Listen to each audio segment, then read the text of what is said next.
cómo ocurrió la tragedia de Ayotzinapa.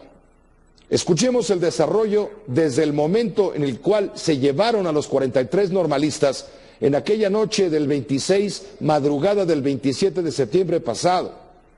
Desde ese momento hasta cuando arrojaron los restos de los jóvenes al río San Juan, muy cerca de Cocula, hubieron una serie de acontecimientos que fueron detallados con todo protocolo, puntualidad y, ¿qué decimos?, precisión, por parte del Procurador General de la República, Jesús Murillo Caram.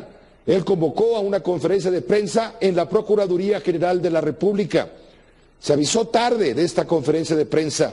Eran las 12 del día y minutos, se convocaba a los medios de comunicación para las 2 de la tarde. La conferencia no comenzó inmediatamente. La conferencia comenzó a las 3 de la tarde y minutos. En esta se dio a conocer un informe detallado de los pasos a través de los cuales se ha llevado a cabo la investigación de los desaparecidos de Ayotzinapa, de los 43 de Ayotzinapa. El procurador, frente a los medios de comunicación, informó las cosas de esta manera.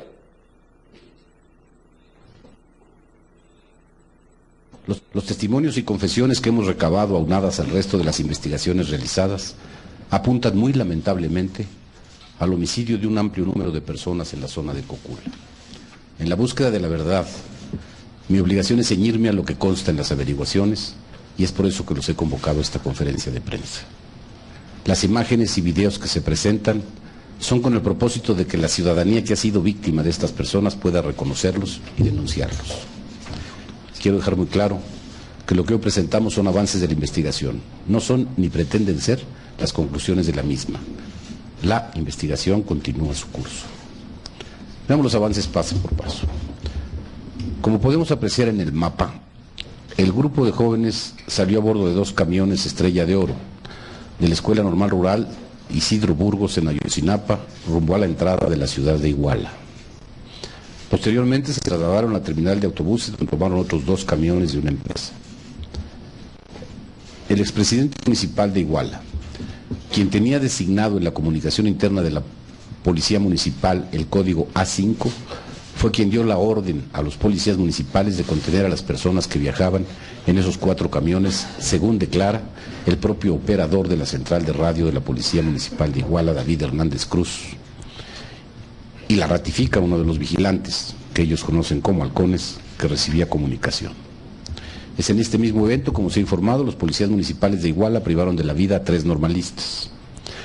El expresidente municipal se encontraba en esos momentos en el informe que daba su esposa sobre sus actividades frente al DIF municipal. Se avanza en la investigación sobre María de los Ángeles Pineda por su relación con el delito de operaciones con recursos de procedencia ilícita junto con su esposo. Después del primer incidente que sufren los normalistas y al continuar su camino en los autobuses, elementos de la Policía Municipal de Iguala los detienen con violencia y los trasladan a la central policíaca. Desde ese punto, y con apoyo de la Policía Municipal de Cocula, trasladan en patrullas de los municipios al grupo de jóvenes hasta un punto, entre Iguala y Cocula, en que se abre una brecha hacia la zona que se denomina Loma de Coyote, la cual también está señalada en el mapa que se muestra. Ha quedado acreditado por las investigaciones del Ministerio Público Federal que en este punto, entre Iguala y Cocula, los policías municipales entregaron a los retenidos a miembros del grupo criminal Guerreros Unidos.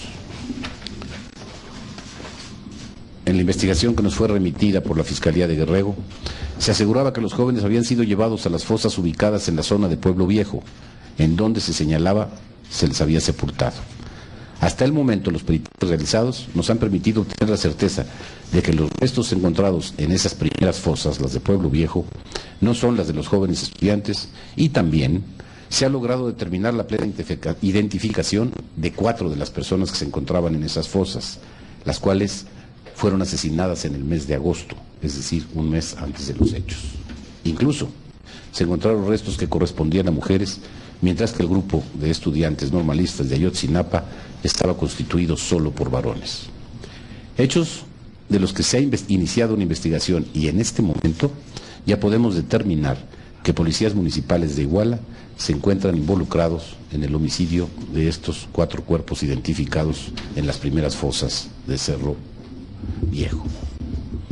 En esa coyuntura, El hoy detenido Sidronio Casarrubias Salgado, líder de ese grupo criminal, como lo refiere en su declaración, fue contactado por su lugarteniente de nombre Gildardo López Astudillo, conocido como el Gil, quien le informó vía mensaje celular los conflictos que se estaban suscitando en Iguala, atribuyéndoselos al grupo delictivo contrario. Casarrubias Salgado fue quien avaló las acciones para, entre comillas, defender su territorio. Pueden ver en la pantalla las fotografías de los señalados y me interesa que vean en específico la de Gildardo López Astudillo, conocido como el Gil, porque es la primera vez que se publica y para esta Procuraduría sería de la mayor importancia la colaboración del público en la búsqueda de este individuo. Las más recientes detenciones, entre las que figuran los 3 autores materiales mencionados, nos han permitido conocer la última etapa de la cadena delictiva que hasta este momento tenemos. Los últimos 3 detenidos declaran que en la brecha que lleva al paraje Loma de Coyote recibieron de los policías municipales a un número de personas que no pueden precisar con exactitud, pero que uno de los detenidos estimó en su declaración en más de 40 personas. Esta es parte de su declaración. ¿Cuántos estudiantes traían? Dicen que eran 44, así que los había contado uno por uno. No. ¿Quién dijo? Ellos dijeron, ¿quién? El Pato y el juguete decían, son 44 o 43. Así yo no soy, pero que los había contado yo no, pues sí eran hartos. Entonces de ahí se pasó el Pato. ¿Y en dónde venían los 43 o 44? Venían en la camioneta más grande.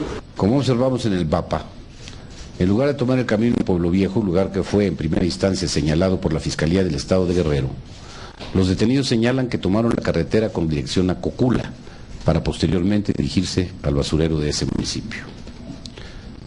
Declaran también que los subieron a un vehículo con capacidad de carga de 3.5 toneladas y a otra camioneta de carga menor.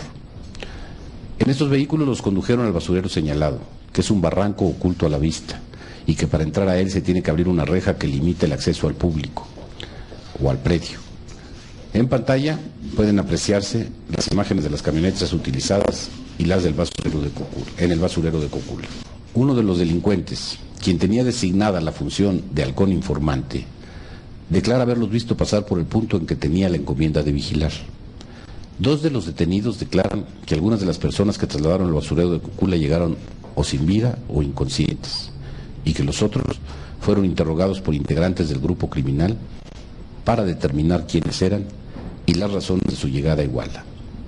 Después de estas imágenes veremos las imágenes de esta declaración. ¿Había algunos muertos en la camioneta antes de bajarlos? Sí, al momento que yo iba pasando a los chavos, Ajá. ya había muertos, ya había tenido aproximadamente 15 muertos. ¿Muertos de bala o de qué? Se ahogaron, se asfixiaron. Les preguntaron qué eran y todos respondían que eran estudiantes. Somos estudiantes. Y entonces los bajaron y les preguntaron que aquí habían venido a Iguala.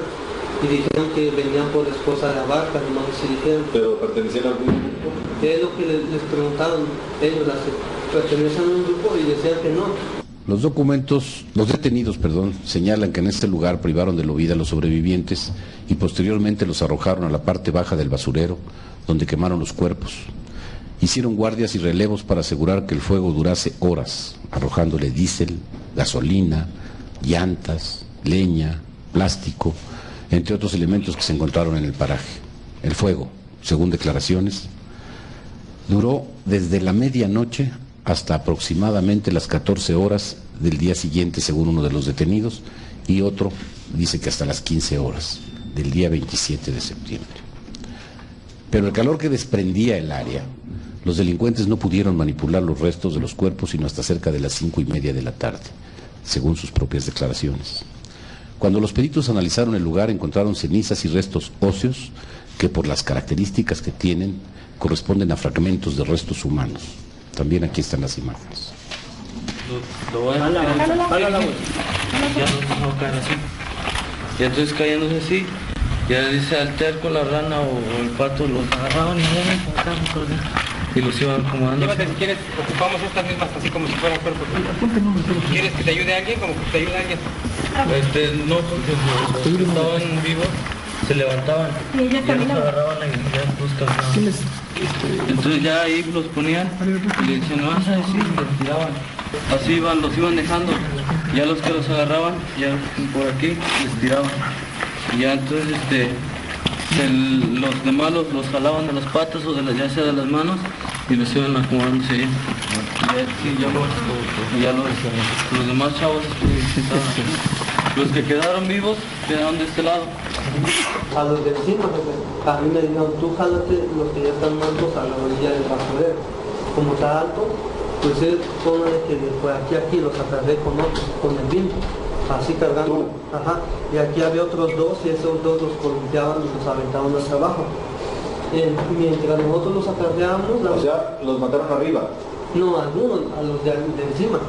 Corroboran estos dichos las declaraciones de dos empleados del área de servicios públicos del municipio de Cocula, quienes en su declaración ante el Ministerio Público señalan que cuando iban a bordo del camión de basura municipal identificado como la unidad 01, fueron interceptados por dos de los ahora detenidos, quienes les impidieron el paso y les ordenaron que regresaran. Esta versión fue en un primer momento narrada por dos de los detenidos y posteriormente confirmada por los propios empleados del municipio de Cocula, quien además reconocieron a los detenidos como los mismos que les impidieron el paso, señalando que no se habían acercado a declarar de motu propio en razón de tener temor a represalias. Viendo todo esto entiende uno ese temor. Continuando en el relato de los hechos, los detenidos declaran que cuando bajan al lugar donde se habían arrojado y quemado los cuerpos, recibieron la orden de quien apodan el Terco de fracturar los restos de los huesos calcinados, para ser depositados en bolsas de basura negras. Según sus declaraciones, estas bolsas fueron vaciadas en el río San Juan, salvo dos que uno de los declarantes dice haber arrojado completas. Yo tuve situación en eso con el primo, el Chedeji y el Peluco. ¿Cómo hacían que los cuerpos de arriba se fueran para abajo? Uno los sujetaba de las manos y otro de las patas y los columpiábamos de manera que se aventara hacia abajo y ya los cuerpos rodando llegaban hasta donde ya llega lo plano. ¿Qué hicieron cuando estaban abajo? Empezaron a poner piedras de manera que quedaba un círculo de pura piedra y ya encima de la piedra se aventaba la llanta y arriba de la llanta se metía la leña. Y ya los cuerpos al principio los iban acomodando así en la plancha y ya después así hasta que se acabaron los cuerpos y ya de ahí... ¿Les rociaron algo? Sí, llegó el guasaco con diésel y gasolina, lo cual los bañaron a los cuerpos ahí con la plancha de diésel y gasolina.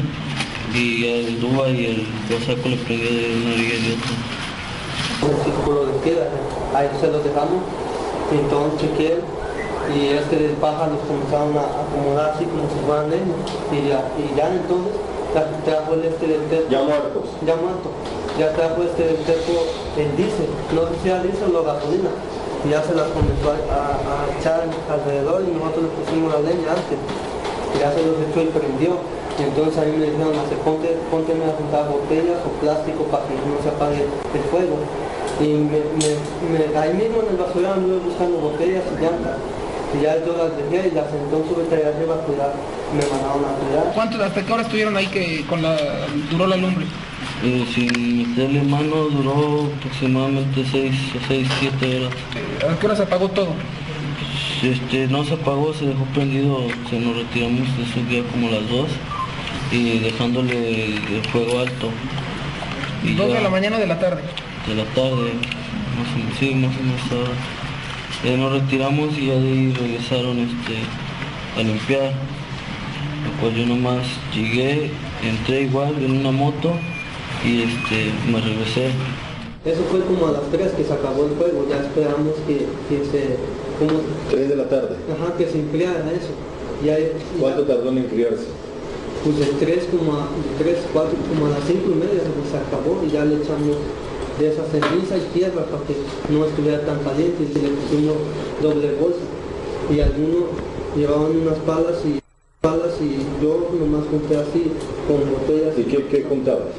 Pues era carbón y pedacitos así de hueso.